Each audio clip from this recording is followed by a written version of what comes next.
Welcome, everybody, to the Ray Shasho Show, brought to you by the Publicity Works Agency. Each week, Ray spotlights in-depth interviews with legendary and up-and-coming authors and music artists. Ray also features the movers and the shakers of the music and publishing industries and suggests important methods for getting the most out of your public relations and marketing needs. Please welcome music journalist, author, and entrepreneur, Ray Shasho. Hello, everyone. I'm Ray Shasho, and welcome to the show where we spotlight legendary and up-and-coming music artists and authors, brought to you by the Publicity Works Agency. Call us today at 941-877-1552 or visit www.publicityworksagency.com. Remember, we shine only when we make you shine. Our very special guest today is multi-instrumentalist, singer, and composer Wally Palmar of the Romantics. 1980s music legends, the Romantics, Wally Palmar, Mike Gill, Rich Cole, and Brad Elvis, best known for their mega-hit single, What I Like About You, are touring the U.S. in support of their forthcoming album to be released on K-Tel Records titled From The Rubble. While it's true that the Romantics took much of their simple thunder from the British invasion, their primary influence was the frenzied excitement of the late 60s Detroit rock scene. They cut their teeth on that high-energy sound characterized by the MC5, the Psychedelic Stooges, Bob Seger and the Last Herd, Mitch Ryder and the Detroit Wheels, Scott Morgan's Rationals, SRC, and garage icons, the Underdogs, infusing it with sincerity, irony, spontaneity, and, of course, volume. The Romantics took the essence of this scene and translated it to suit their own modern experience. They favored short brash songs, punk short hair, and popularized red leather suits. After releasing their own independent single in 1977, consisting of the first two songs they had written, Little White Lies and I Can't Tell You Anything, the Romantics traveled east to establish an audience. Soon after Bump Records, Greg Shaw sees them in Toronto and funds a single which included Tell It to Carrie, First in Line, something of a stylistic matrix for the Romantics' music to come.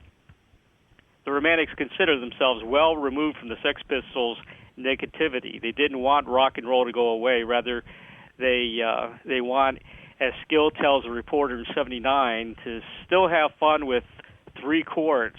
The late '70s UK punk movement was then diluted and still misunderstood in America.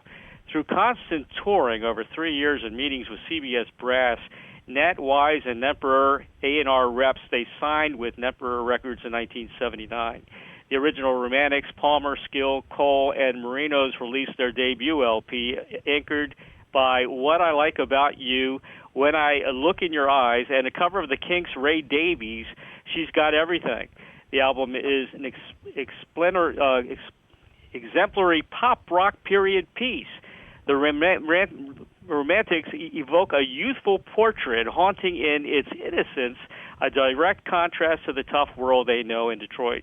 Now, nearly 30-plus years later, they are still known for having created some of the most influential and beloved rock and roll of all time. The second record, national breakout in late 1980, featuring standouts Night Like This and Forever Yours, produced tours of Europe and Australia. Their third record, Strictly Personal, was released in 1981. In 83 through 84, they raised the bar with In Heat, the platinum album bearing two top 10 singles, Talking in Your Sleep and One in a Million, followed with a tour of Japan. In the late 1990s, the Romantics added current Blondie drummer Clem Burke to the lineup, and in 1994, they released a 5-song EP titled Made in Detroit for Westbound Records, containing fellow Detroiter George Clinton's Funkadelic songs, You and Your Folks, and I Want to Know, along with 3 originals. Later that year, the Romantics received an award for Outstanding Pop Rock Recording Artist from the Motor City Music Awards in 1992. 1995 saw the Romantics settle their 7-year-old lawsuit against their former management. 2011 brought the reemergence of original bass player vocalist Rich Cole and Mike Gill back on guitar.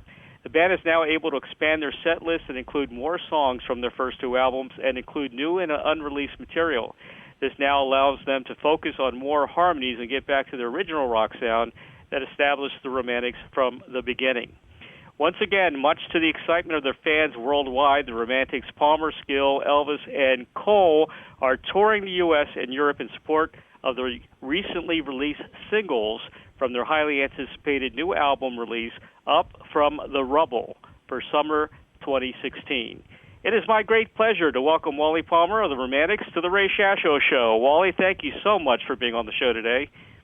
Well, Ray, thank you very much for having me on here. And I got to say, before we go any further, what I just heard, you talking about stuff, that's actually pretty impressive, when you put all that together, even to me, because I didn't realize a lot of that stuff, until I just heard it. Well, it's good. It's good to remind the audience of all the great music the Romantics produced, and in such a great period of music. I really identified. I think that was probably one of the most eclectic periods was in the 1980s. It came out with so many fresh new artists, and you guys are really part of that, a big time part of that scene in the 80s. Well, you know what, Ray?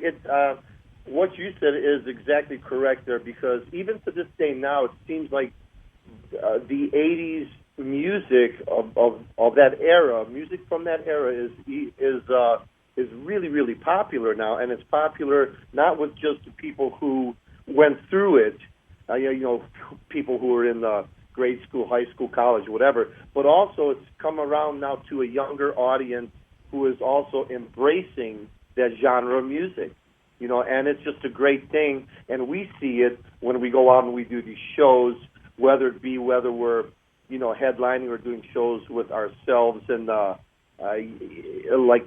maybe the Smithereens and Tommy Two-Tone or the Motels or Berlin, stuff like that. Or we're on this other tour this summer with Rick Springfield and Loverboy and sometimes Night Ranger, just for all those shows you see the crossover of people in the audience, and it's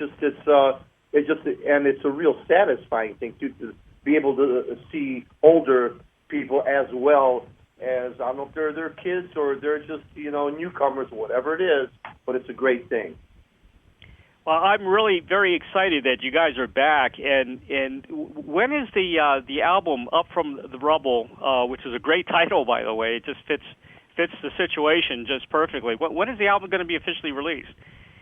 We are still talking about that. Our main objective was for this to be out right at the very doorstep of this tour that we're where we're going to be opening up for Rick Springfield here. Right. And we're starting up on the West Coast coming up this weekend. The full album may not be out, but we have been putting out like 2 songs at a time ever since the end of last year. So we're kind of leading into it, but not really quite sure. But it's going to be out sometime within the next month, I would say. This has to be exciting for you. After 13 years or so, you're back in the studio again. Making some new music. What is the feeling around that of being back? Well, in the studio? how that happened, Ray. Mm-hmm. I'll explain that to you. We never really stopped writing and recording.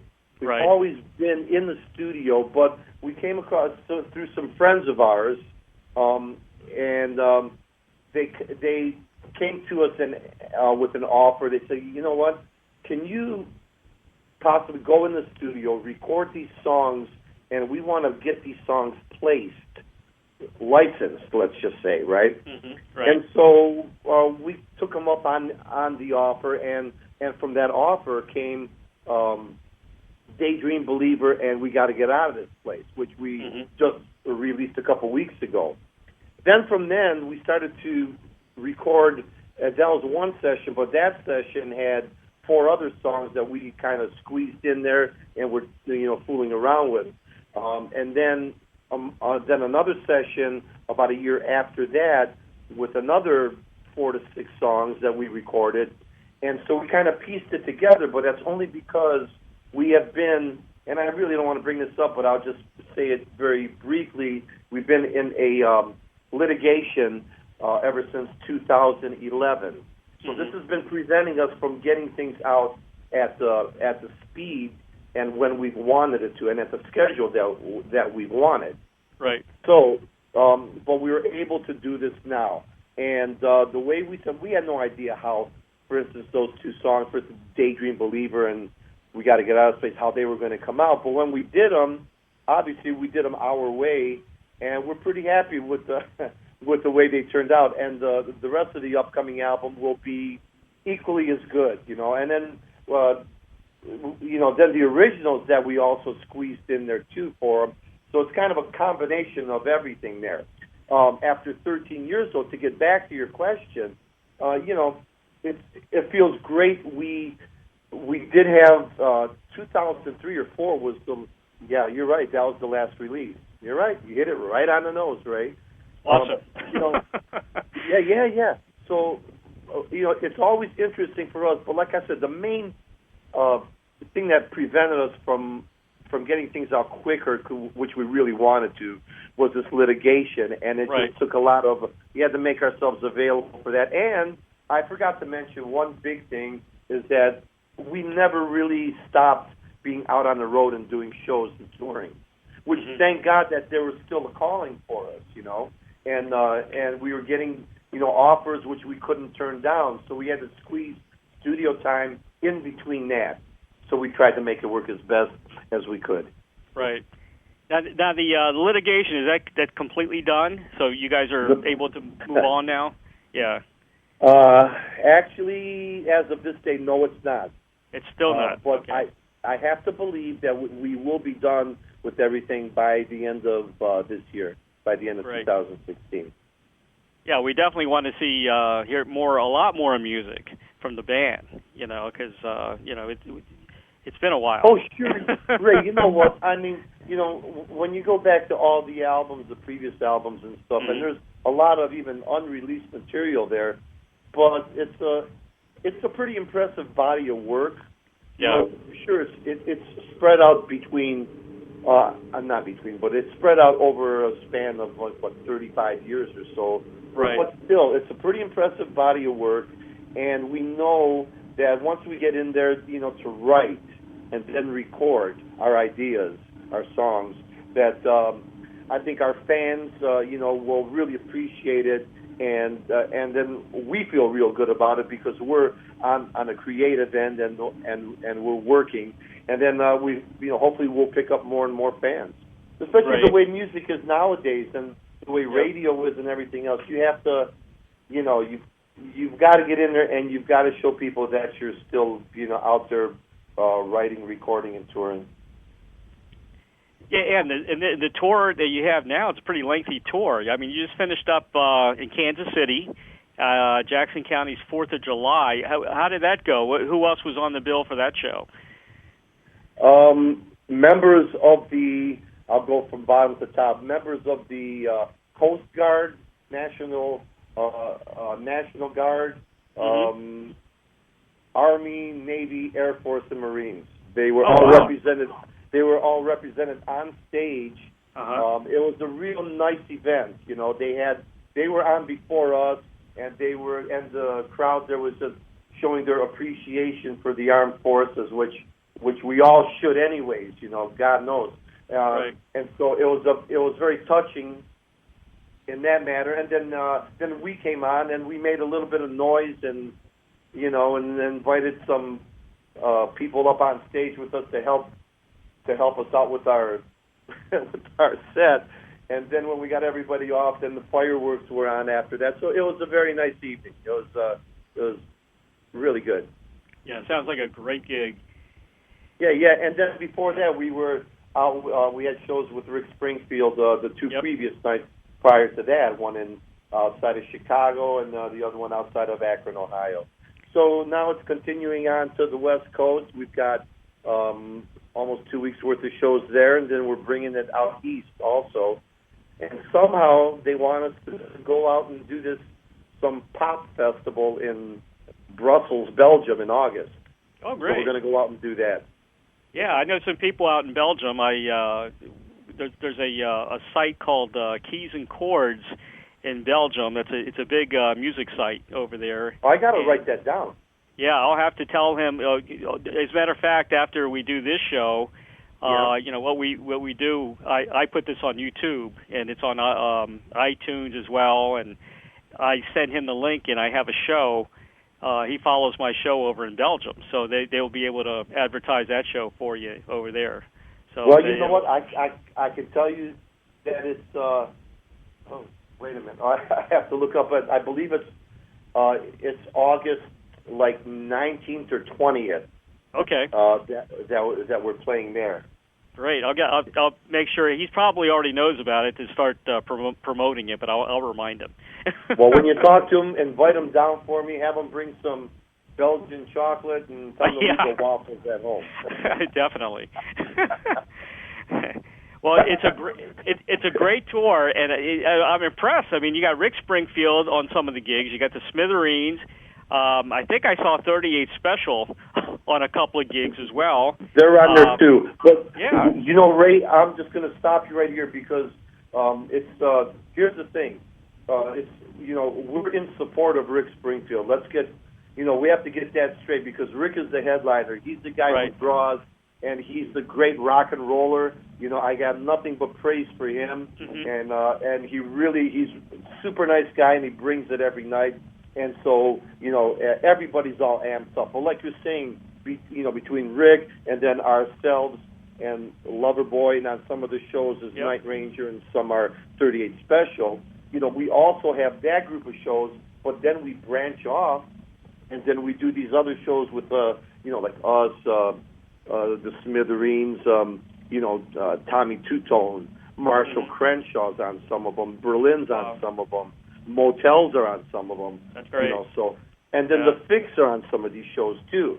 So it's it's really interesting, and it's a really good vibe, and it keeps things going in a good positive direction. Sure. Well, then also when you start the new year, February 11th through the 18th, there's the 80s Cruise, and that's got a headline that's Cheap Trick, Belinda Carlisle, Survivor, Debbie Gibson, Morris Day and the Time, Colin Hay of Men at Work, Howard Jones, Berlin, The Romantics, Men Without Hats, Farrington and Mann, the original When in Rome, and Tiffany, among others.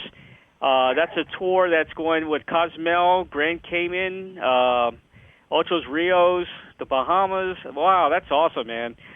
Are you kidding me, Ray? Listen, with all those bands that you just named, right, and all those egos from all those bands, that boat's going to sink. Are you kidding me? I know. It's the Woodstock of the high seas, I guess. Yeah, but you're more than welcome. You're more than welcome to come out, Ray, if you want to. I love those cruises. Have you been on these cruises before? Doing gigs on? Oh, you did. No, listen, Ray. It's not that I'm afraid of boats because God knows we've been on them. We've even played on them here in Detroit and stuff. Right. Whatever. But I've never really been on a cruise, just a plane cruise, just to go with to any island or anything like that. I haven't been on one, but then the thought of being on a cruise with all those, with all the people for like 5-7 days, I guess it's okay. But for me, I'm kind of the kind of guy who likes to just get to where I want to go and get there quick and stay there and not move around to, So, but this is going to be one hell of a cruise, though, and obviously it's going to be a great time because the music's going to be great, Oh, so. Yeah. Just to hang out with your peers, from the 80s, just to hang out with all the other bands and, catch up. It's pretty cool. Well, the best thing about that is we can run up their bar tabs. It's great. Yeah. That's going to be a week of partying for sure, for everybody. For everybody. It'll be a lot of fun, sure. A lot of fun. Great fun, yeah. Are you guys, you think, I don't know, maybe after the litigation's over, you think you guys are going to be doing more touring overseas? I know you're doing Belgium. You think you're going to be, because, Europe, they're starving for bands like you. You know what I mean? And it's just that these guys seem a little more in tune. they're still honoring those bands from the 80s and the 70s and the 60s, and they really get excited. They really get excited. Listen, Ray, you hit it right on the nose there again, because, and this is not to say anything bad about anybody anywhere, but you do notice, just like you said, that out in Europe, once a band or an artist builds a fan base, that fan base is essentially there with them for the remainder of their career. Right. Whereas sometimes in other countries, which I'm not going to pinpoint, everything comes at people really quick, and then it gets erased and it disappears. Exactly. It's very fly-by-night. It just comes and goes. Right. But we're there. You have a real loyal fan base, and they do follow you, and they really appreciate what you're doing. Once again, not saying that they don't anyplace else in the world, but that is a great example of a great fan base there. Well, some of those countries, they treat you like it's back in the 80s again. Like nothing's changed. And I've heard that from other bands. That's why they, I know it's expensive to go touring through Europe, but if you don't have too many bandmates, it's not too bad, I guess. Just don't take an orchestra with you. Well, exactly. Which at this point we're still a year or two away from having a full string quartet or anybody else or a horn section join us. I'll let you know when we do, though. I'll call you up and let you know, Ray. Oh, that'll be awesome, because I can still see some more big hits from the band, forthcoming. I really can, because you guys kind of fit in a lot of genres today. Really, you could fit right in, and I could see. Yeah, well, it's one thing that we do is over the years, obviously, and it's not just us, but almost any band. With when the longevity factor comes into play, you establish yourself as a writer and an artist, and so what you write and what you record, you establish your identity, and so it's a certain style of music, and we essentially over the years, it's we sound like the Romantics. We don't sound like anybody else. That's right. And that's just something that's developed. And one thing that you said early on, we were born in Detroit. All of us were when we started the band. So, and we were all about the same age, and we grew up essentially on AM radio.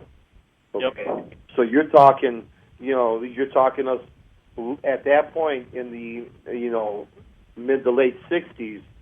And you've got a ton of Motown, obviously, because here in Detroit, so they played favorite to that music. But then we were also, we got opened up to all those, like we said, Bob Seger, Mitch Ryder, for instance, the Rationals and that, and then eventually the MC5 and the Stooges and all that.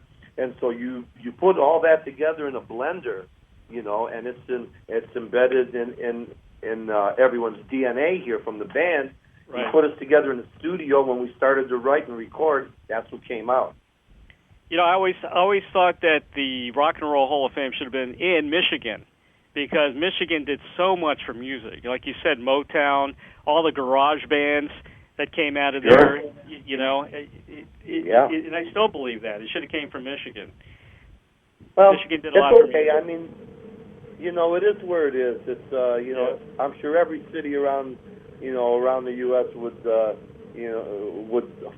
fight for it to be there. But it is what it is. The coined phrase "rock and roll" apparently came out of Cleveland, so we'll just leave it at that. We'll just leave it at that, right?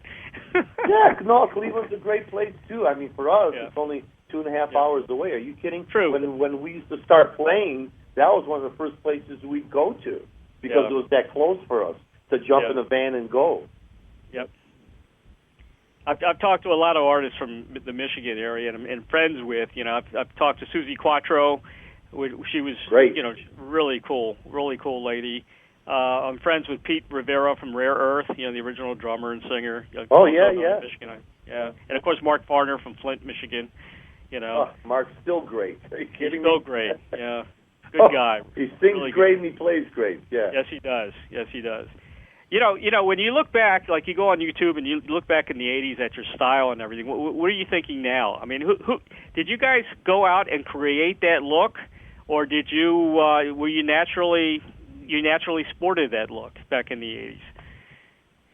Well, the one thing we wanted to do when we started was kind of differentiate ourselves, not just by music, but also by giving ourselves a look. And and back in the early, well, not the early '70s, but back in like the mid '70s, we started in '77. Let's just say, Right. we were trying to go for an alternate to what was out there, and at that point, there was a lot of, let's just say, longish hair, with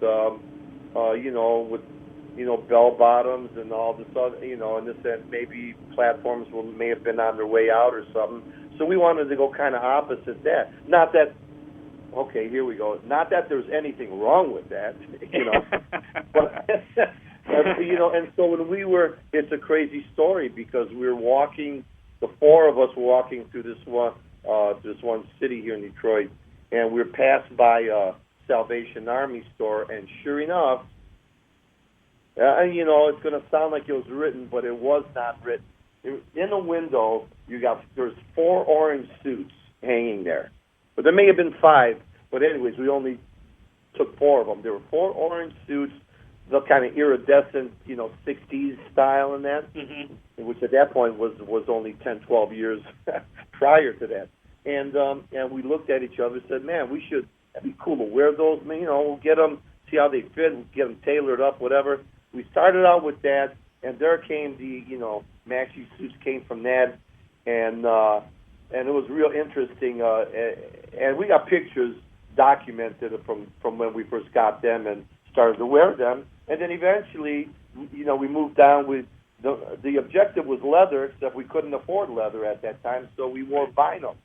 Vinyl was a lot cheaper, so we had somebody cut and make pants and stuff for us out of vinyl. Eventually, when we got signed, we decided to go and invest money in some red leather outfits, and we got those tailor made. And that was a look. Hey, listen, being from Detroit, what did we see on TV all the time? The Motown band, Four Right. Tops, Temptations, all matching suits and stuff. We Right. got that. Turn on the TV, see the Beatles, matching That's right. suits. It was only a natural. Mm-hmm. Well, it worked. It definitely worked, and thank God you saw it in the window. It was a sign. Yeah, well, we still got those suits too. At least I do. Yeah, they'll probably end up in the Rock and Roll Hall of Fame one day. Yeah, they just might, I guess. They do, yeah. You co-wrote What I Like About You, right? Yeah, I've been a co-writer on essentially everything that the band has ever written and put out. Right. How did that song come together? I mean, what was the spark that got you to put that song together? Well, listen, we did. The song was written back in the back when we were still doing the clubs. We weren't signed yet in that, and at that point, the Romantics, each guy in the band was capable of singing lead. Right. Was a lead vocalist essentially, and so Mike sang lead. I sang on a ton of songs. Our bass player Rich too, and our drummer Jimmy also. And so and we started to work this song out. He wanted to do something that was very simple, straight to the point, that he could a good simple rockin' beat that would be easy for him to sing. And so we just kind of manufactured this. We wrote this song. Came up with the chords and the beat and this and that, and slowly started to put it together. And it took its. I mean, we have tapes of it in different shapes and forms, but eventually, when we got in the studio, it got fine tuned, and the recording was done there, and it was just when you heard the playback on it, you knew there was something special about it. Yeah. It was just magic, and it just worked. How did it first, get the airplay where it just took off? I mean, was it like one DJ played it and the rest is history, or? How did it get it? Well, I'll tell you what, we got the most noise out of that over in Europe, as we were speaking before, and it was in the Netherlands. Wow. That the song caught fire in like Germany, in that pocket right there in the Netherlands.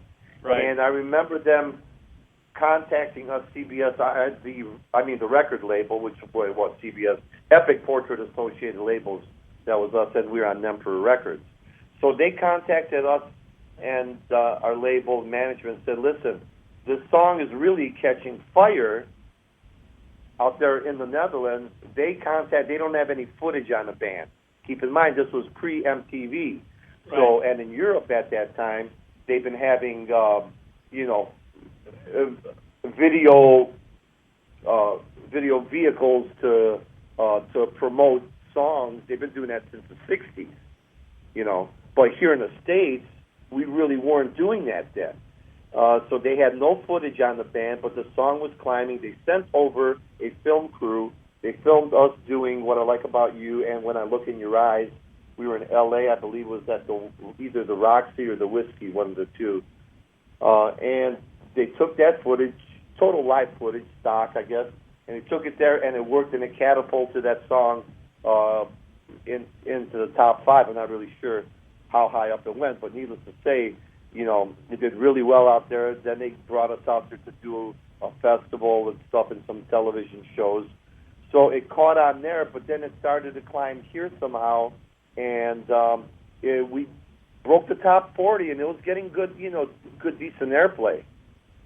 And then keep in mind, at that time, for instance, I believe My Sharona was right at the top of the charts, and we barely broke the top 40 with What I Like About You, but,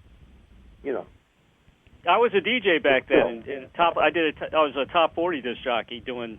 I played all those songs. Yeah. Well, great. Well, thank you very much. Thanks for doing that. It was a great time for music. It really was. You like I said, it was a very eclectic time. When My Sharona came out, I mean, you had Blondie, the Cars, you had disco was in, with Donna Summer, and you had Zeppelin. A little bit of Zeppelin was on. I mean, it was a great time. Yeah, it really was. Yeah, absolutely. Good time for music. Yeah. Now, What I Like About You had been a big money maker for you guys. It was been played on everything. I mean, we're talking classic rock radio. It's a frequent rotation. The song with I guess the L.A. Dodgers is a regular song for the Dodgers. Barbie, Toy Dolls, SeaWorld, TGIF, Friday Restaurants, TV commercials, Hampton Inn, Assurance, Papa John's Pizza, Disney. Am I missing? There's so many different avenues that this song has been played, and they even made a TV show, Amanda Bynes, right? Yes, exactly. They did. Right. Oh, yeah. But you also missed. It was in Shrek too. So that's right. It was there somewhere in that, and now it's also it has turned up on the. If you go to the store and buy any Coke product, whether it be Coke or Diet Coke or Zero, they have the song titles on the side of the can or the bottle. We made it on that too. So there you go. And I just heard what the new Rock Band 4 announced 3 new songs, and one of them was What I Like About You as well. Oh, really? Yeah, I heard that didn't as well. Know that. Now I'm going to have to go check into that one, too. I see dollar signs. Well, you always got to check up on things and make sure everything's legit. So yeah, I know. People don't realize that like I talked to Pete from Rare Earth, which I just want to celebrate. Got a lot of using movies and in commercials and things like that. But if you don't write the song, you don't get nearly as much money as just performing the song. It's a big difference. That's why songwriters make so much money. Well, you know what? It's that is very true. But it's also now that the music industry is in a huge fight trying to be able to collect money from all the different sources, and whether collecting from all the online streaming and everything else, where so the artists can get paid. Right. So the guys who went and recorded the stuff can get paid, not just the writers, but the guys who were on the songs when they recorded it. So they're in a big fight with that, and they're getting better at it, and I hope they get a lot better. Put it that way. It's been a big struggle since Napster came out, And yes, it has. Yeah, it has been. What I always wonder, I love YouTube, but I can see how artists might, get a little upset about it. Like, a new album comes out, and a couple of weeks later, that whole album's on YouTube. Now, do you guys not get any money for that, or is YouTube paying you guys if somebody puts, your material on YouTube? The amount I am not sure of, and how Right. diligent they are, I am not sure of at this point, Ray. I'd have to do a little bit more homework on my end, though. But I can tell you, though, that the people, they're getting really, really aggressive at going after and collecting money, which is what they should do. Sure. They should do this, and we have nothing against anybody enjoying music, but I am all for the people who go in there and spend their time and sweat and do the recordings, and obviously the people who write the songs. I'm all for them getting paid so they can make a living off this too. Exactly. Yeah, because you can't. Your music is not spotlighted like it used to be, like on mainstream radio. You know what I mean? Mainstream radio's got a totally different taste nowadays of music. Sure. And it's hard. It's hard to get airplay. It really is. Yeah. No, it definitely is. So this is the state of the state of the union, so to speak. This is where we are right now, and like I said, we're off. We're off to Phoenix. Everyone's going to congregate there tonight, and then we kick off the next segment of this tour with the Rick Springfield, Loverboy, and Night Ranger, and 38 Special. The other song that's right. The other song that you guys, I think it hit number 3 U.S. It was your biggest hit. Was "Talking in Your Sleep." And that, to me, when I hear that song, I just think of the whole decade, because it's a fantastic song. It's a great tune. Well, you know what? We did that. That song, actually, I'll just go very briefly into this, was the last song that was finished and recorded for the album In Heat. Mm-hmm. Okay, we had... all the other songs were essentially done, but we knew this from pre-production that we had a great rhythm track for it, and we just didn't quite finish it off. And we had it, and it was too good for us not to at least lay down the rhythm track for it in the studio when we did all the other songs. So we did it there, and at the end, when everything else was said and done, everyone looked at each other, and the producer said, "We got to finish this song up. It's just too good a track." So we did it, worked at it, finished it up within a day or so, went in, recorded it, and that was the last song done, but it was the lead track off the album. And it was it was big here in the States for us, and it was a big international song, too. Yeah. It's also a hot video.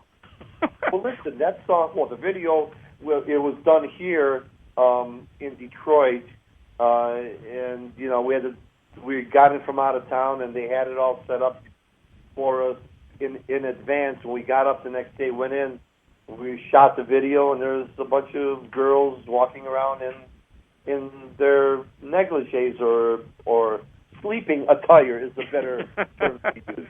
Okay, let's use that term. That's better.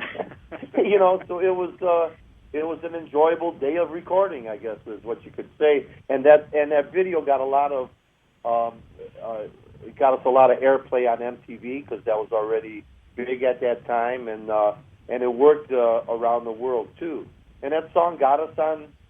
We were on American Bandstand again, and we were on Solid Gold, a couple of times, and we were even on Soul Train, doing Talking. That's right. And that's unusual. Not too many white bands get on Soul Train. You're absolutely right about that. It's a good thing they didn't put us through that segment and make us dance our way through the crowd. Good thing they didn't do it. Yeah, I saw that clip of you guys on with Dick Clark doing the interview. Yeah, you know, with the thick, tall hair and the leather. Yeah, you guys look pretty cool there. Yeah, you know, that was all. It was all part of the. You know, it was all part of the promotion. Yep. And in turn, it was all part of us. You know. Was it true that you guys came up with your name like around Valentine's Day or something like that? That's what I read on the internet. Well, it may not be necessarily 100% correct in that, but it sure made for great press, though, I'll tell you that. Good press, right? Sure it did, yeah. Yeah, they say it was formed on Valentine's Day, 1977 in Detroit. That's when you... When we got together? Well, when you named the band the Romantics. Yeah, that's, you know what? That sounds right. That sounds right. Okay. Once again, you hit it on the nose. We'll keep that one. Keep that one. That's great. You're talking about a lot of your early influences, of course, in Detroit, and you were able to go to the Kick Out the Jams, which was a tribute to Rob Tyner, the State Theater in Detroit. What was that like? Well, I mean, it was all great. It was we were very fortunate and proud to be asked to be able to come and do that, because it was an unfortunate situation there where Rob Tyner had just passed away. You know, I mean, you know, way too young, way too early. You know, so and for us to be able to go and do that, we were very happy to be able to add to it, and with ourselves being there, hopefully, help generate some, some money for the cause. In other words, by us being there. So it was a great event. I still remember. It got a great poster from it also. Yeah. Yeah, MC5 was. They were one of those kind of underrated bands, from that era. They were a great band, really, really good band. Oh, sure. Absolutely. You go go to YouTube and pull up their, footage of them playing, and you'll see where, where a lot of the quote unquote Detroit energy, comes from. Now you came, you put together another band called the Empty Hearts, which was very almost like a mini super group, because you had Clem Burke, I guess, was the drummer. You had the guitarist from the Cars, and I think you also had Ian from the Faces, the Small Faces. Was I guess before he passed away. Yes, that was one of Ian's last recordings. And it's great guy and great player, more so than anything, but a great person for the short time that I really knew him. And so it was a great experience, and it's documented, and it's great to be part of that. And like you said, Clem is on the album. Elliot's the guitar player from the Cars, and a good friend, Andy Bevuke, who played with the band called the Chesterfield Kings, and stuff. And another great group of guys, and it was an idea that just blossomed, and we're able to go in the studio and just write and record, and it was a great time doing that too. Now, was that were you actually thinking about the band going forward, or after Ian passed away? Was that kind of the end of things? No. It's just it kind of takes, the way things are now. Things run the course that they do, and keep in mind that when you have guys that are in other bands that are still actually functioning, with as many shows and projects that we still have with the Romantics, this was understood by everybody that, and even Clem with Blondie, they just got done recording, and they were out doing festivals in Europe last year and stuff. So you have to revolve around, schedules of the individuals who have other bands which are essentially their bread and butter. Right. So and that was a kind of an understanding that we had, and still is to this day. And if there's anything that we can possibly do, or if people are curious about, hearing us or whatever, we get wind of it, and we try and accommodate.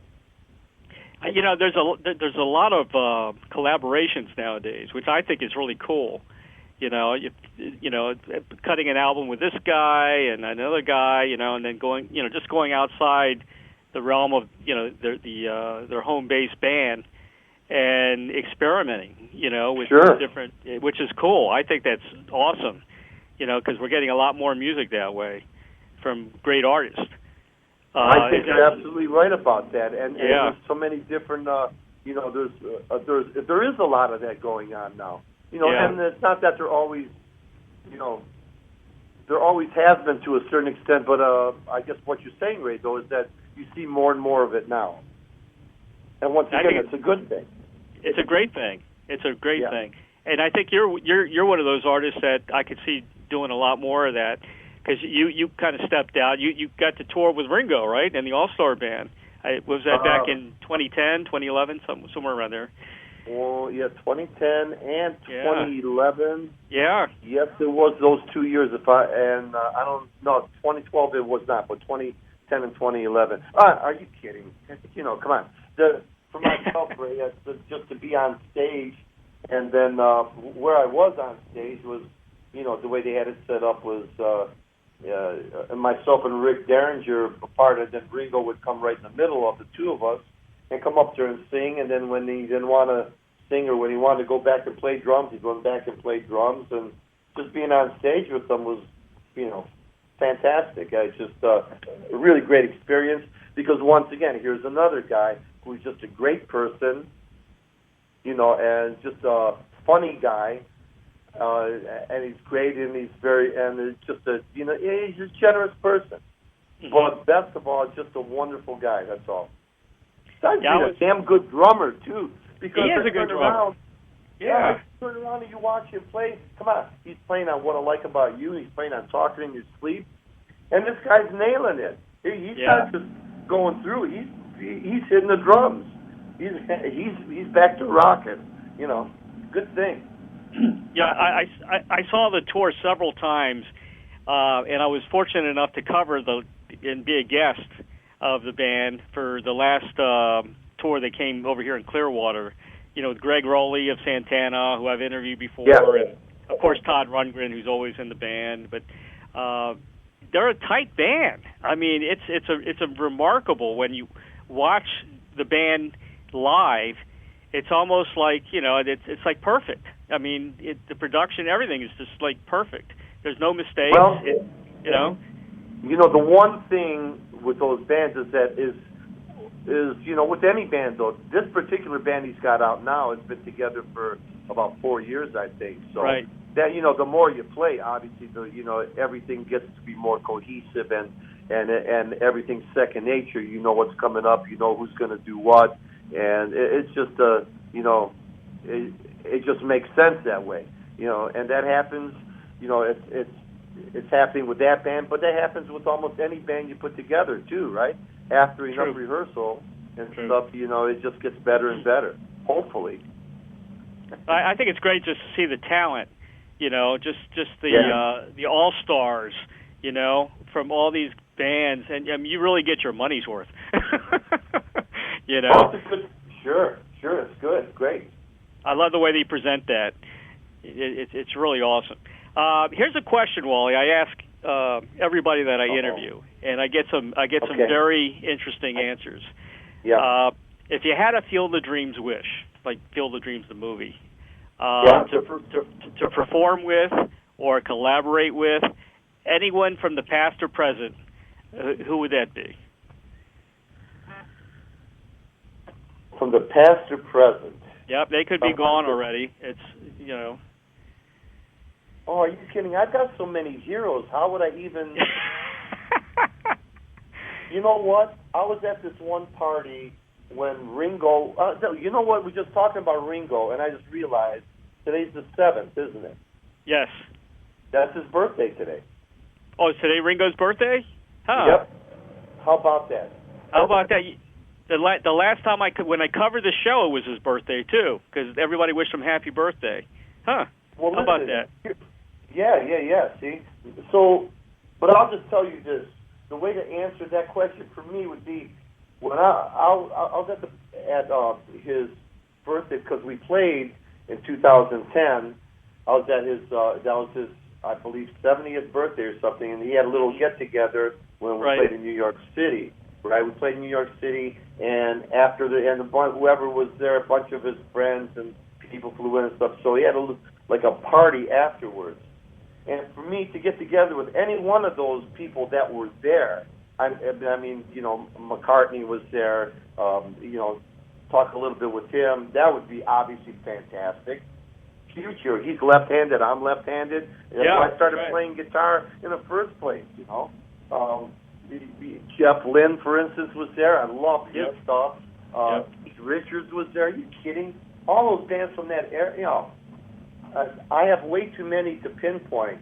Like anybody from like the Yardbirds, the Who, the Kinks, Ray Davies and stuff. Beatles, Stones. I could go on, but not really anybody that, not any one person. I couldn't probably name one over the other.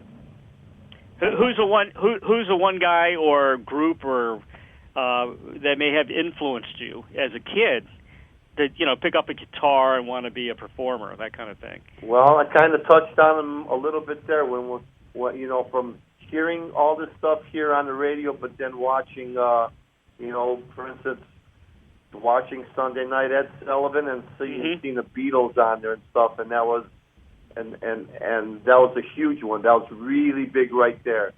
And then eventually seeing the Rolling Stones, that really cemented it right there too. Yep. Yeah, because you guys. The Romantics have that kind of, you got the goody bands, and then you got the guys with kind of the raw edge, and I think the Romantics had that. I wouldn't say punk, but I would say hard edge, kind of a Stones kind of thing, feel to it, you know what I mean? Where you guys are a cool band, you know what I mean? Not a pop band, but a cool band, Right. Which is what I like just like the Animals were back in the 60s. They were a cool band. Another great band. I forgot to mention them, Yeah. Another great band. Oh. Well, hell, we just did We Got to Get Out of This Place, which the Animals didn't write it, but they did the definitive recording of it, So, like I said, and we were just talking about them the other day, and the amount of all the stuff that Eric Burden did with all the different versions of the Animals and that, and great songs, great performances. Yeah. Well, where can we hear that song? I mean, that and the Monkees, you said that were released. Is that on iTunes, or where can we get that? They're on iTunes. I'm pretty sure, on iTunes and. Boy, let's see what else it's on. It's got to be on something else. It can't just be on iTunes. Okay. I didn't see it on YouTube yet. I didn't see anything. I mean, I don't have to go look for it because I got a copy of it here. Well, Billy should send me a copy. You're absolutely right. Yes, he should. I'm going to ask him. I'll ask him for it because I'm going to send him I'm going to send a copy of that to Eric's manager. Because I know Eric's manager, and I've dealt with Eric for a while. I'm going to send him a copy of that. Oh, fantastic singer, too. Oh. Hey, listen, Ray, I have to do this. I have to tell you something, though. I have about 40 minutes before the guy comes to pick me up to go to the airport. You better get ready, then. Well, I mean, and I kind of hate to cut this short because I'm having such a good time talking here, but I'm going to have to, I'm not sure, because you may have some other stuff that you want to touch on. Well, we can, I think we have like 10 minutes before, about 10 minutes. We'll have to fill it in somehow, or else maybe we can call you back for just a 10-minute interview, just to fill in the rest. No, that'd be fine. I'm just going to be concerned because I still have to go to the bank and I got to pick up float money so we can pay the guys for PCs and stuff, and I haven't done that yet. Well, I'll talk to Billy and see if we can maybe just do a quick 10-minute just to kind of wrap it up, I guess.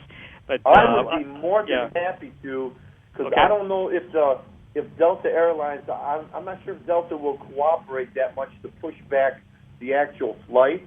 No, you don't want to do that.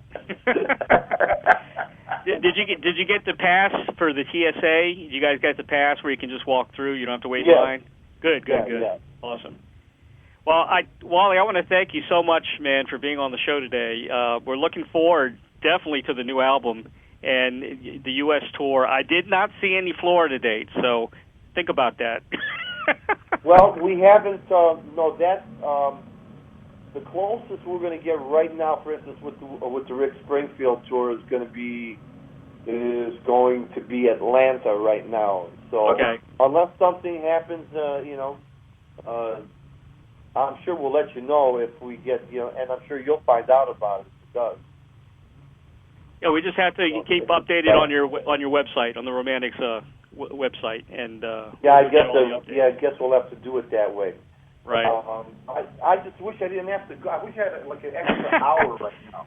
Wally, have a great tour, man, and like I said, we can't wait for the new album to be released, which is hopefully going to be released here. Did you say this month for sure, or is it the beginning of August? Probably, well, either by the end of this month or at the beginning of August. Okay, great. I'll keep everybody informed where to get it and everything. Again, have a great tour, and I appreciate you being with us today. Yeah, well, thank you. You know what else, though, Billy? Ray, listen, if you want to set something up, I'll be available even, tomorrow in the early afternoon. I'll be available on Monday is a day off, too, for us. So it's up to you. Okay, we'll see if we need more time. I'll check with the engineer, and we'll take it from there. All right? All right, Wally. Thank you, man. I appreciate it. Okay, Ray. Thanks much. All right. Take care. All right. Bye. All right. Bye-bye. Visit the Romantics official website for concert dates and information about their new release entitled Up From The Rubble at www.romanticsdetroit.com. Also visit the Romantics on Facebook, www.facebook.com/romanticsdetroit. And you can also visit the Romantics on Twitter, twitter.com/romanticsrock. For more information about the 80s Cruise, visit www.the80scruise.com. Very special thanks to the great Billy James of Glass Onion PR for arranging this interview, and to Don and Doug Newsom with BBS Radio for making it all happen every show. Join me bi-weekly Mondays at 3 p.m. Pacific, 6 p.m. Eastern on The Ray Shasho Show. If you have comments or suggestions or would like to be a guest on The Ray Shasho Show, call 941-877-1552 or email us at ray@publicityworksagency.com. And don't forget to purchase a copy of my book entitled Check the G's, The True Story of an Eclectic American Family and Their Wacky Family Business, or the second edition entitled Wacky Shenanigans on F Street, available now at Amazon.com. You'll live it. Have a great weekend. A great week, everybody. Thank you for listening to the Ray Shasho Show, brought to you by the Publicity Works Agency. Call 941-877-1552 or visit us at publicityworksagency.com, specializing in author and music artist publicity plans. We shine when we make you shine. Join Ray Shasho every Monday at 3 p.m. Pacific, 6 p.m. Eastern on BBS Radio, Station 1.